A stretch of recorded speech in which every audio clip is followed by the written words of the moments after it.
Diyan ka lang. Oh, hindi ka na.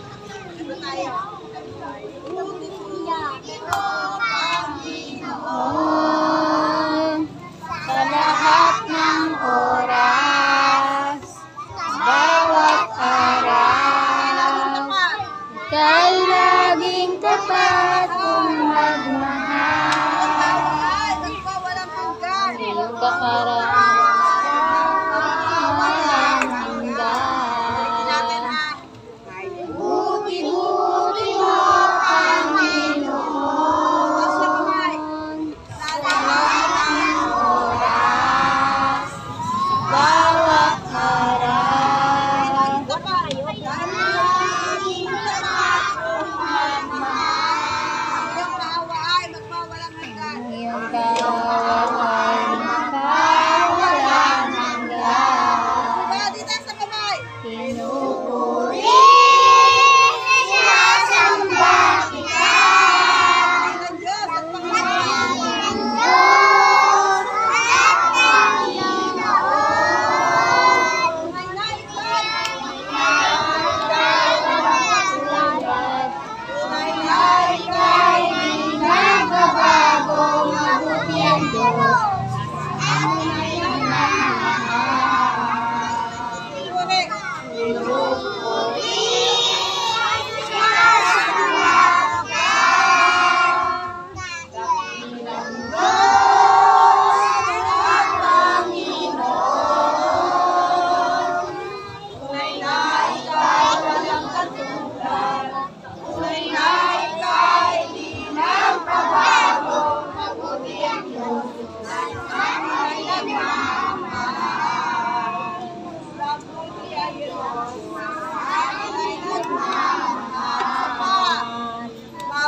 Wala pa tayong pinagdaanan ng mga magandang bagay na nakaraang linggo.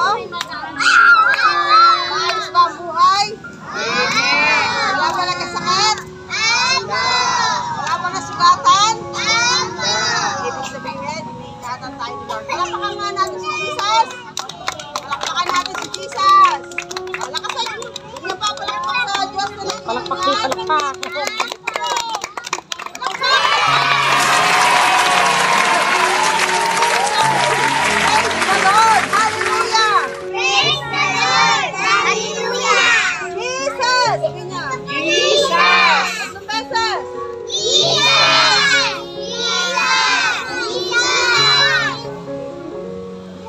Kaya nandito na naman tayo. Ibig sabihin, pinagtitipon tayo ng Diyos para magkasama-sama at magbigay kami sa inyo ng magandang balita tungkol sa pag-asa, sa kaligtasan. Dahil ang Diyos ay mabuti.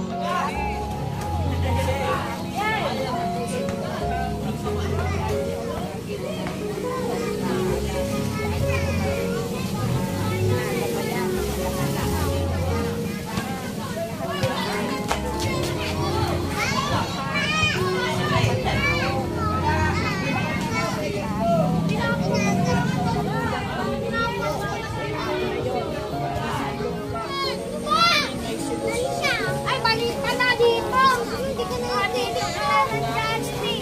Dito ka din. Balita. Dito.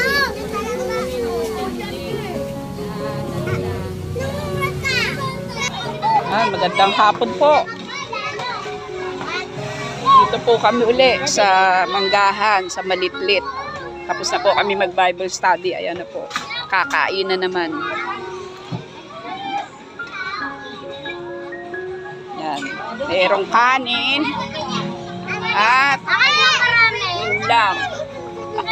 Ayan po. Kaya salamat po sa Diyos at lagi kaming pinagpapala. Laging may biyaya na pagkain para sa kanila.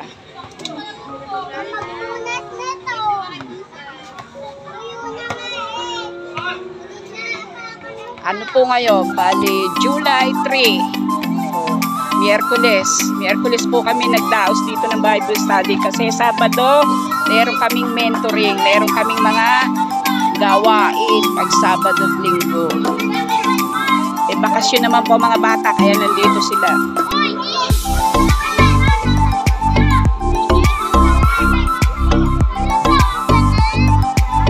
Oh, masarap. Sarap.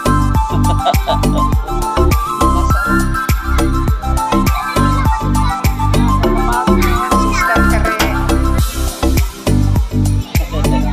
Tapos na po kami. Kaya yung kakain naman sila. Feeding time. Isa po kami mag-BS. Ayan, mga bata. Yan po sitwasyon namin dito. Kapag hindi na ulan, ayan, nandito kami sa ilalim ng punong mangga, puno ng saging. Tapos, ayan, may mga upuan lang po kami dyan.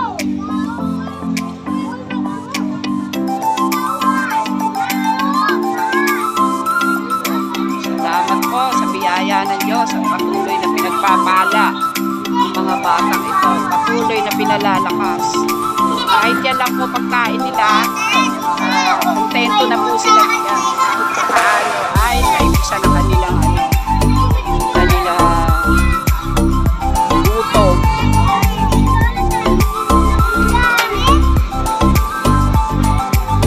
Sarap. Sabi mo, thank you Lord. Bait. Sabi niya, thank you Lord. Bait na. Bait ko na lang.